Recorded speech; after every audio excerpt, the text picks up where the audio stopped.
Charles McElwee is back with us for another history segment here on SSPTV News. He is Vice President on the Board of Directors for the Greater Hazleton Historical Society and Museum in downtown Hazleton. And this time you said you kind of wanted to mix a little politics with the history because history was recently made with the redistricting of the congressional districts.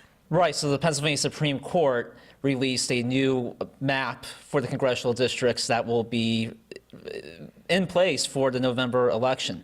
Now, they continue to be challenged, but more likely than not, these are the lines that we will be looking at in the very highly contested November midterm elections.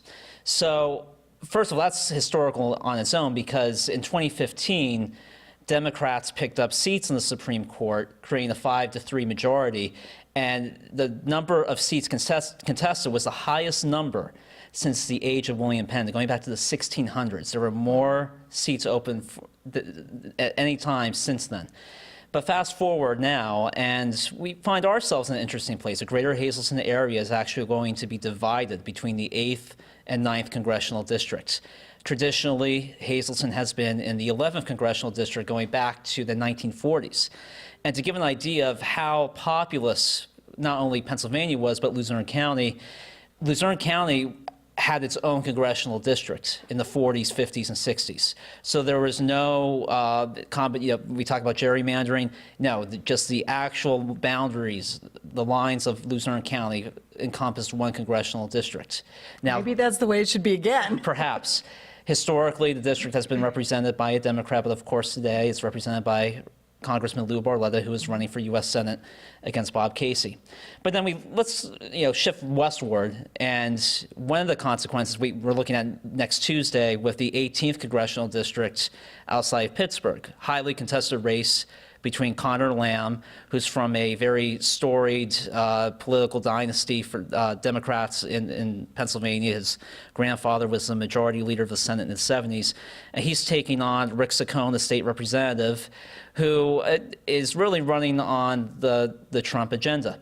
And that's a special election in the 18th district. Correct. That's a special election, and they're actually keeping the lines of the current 18th congressional district. But that district is interesting. It does have statewide and national repercussions. That in 1972, that district was represented by John Hines, who was really an endangered species today, a moderate Republican who represented principally the Democratic majority district.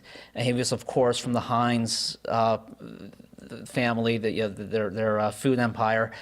And he represented that district through the 70s and in 1976 ran for U.S. Senate and then held that seat until he tragically was killed in 1991. He was on a chartered plane going from Williamsport en route to Philadelphia, and the collide of a helicopter crashed in the schoolyard of a Lower Marion Elementary School. But that district was also represented by Rick Santorum, who got his political career started with Hines, working on Hines's 1976 campaign. So you go from Hines, who was this moderate Republican, to Santorum, who really embodied that working class populism that resonated with Democrats and Republicans in 2016 and helped carry Pennsylvania for Trump.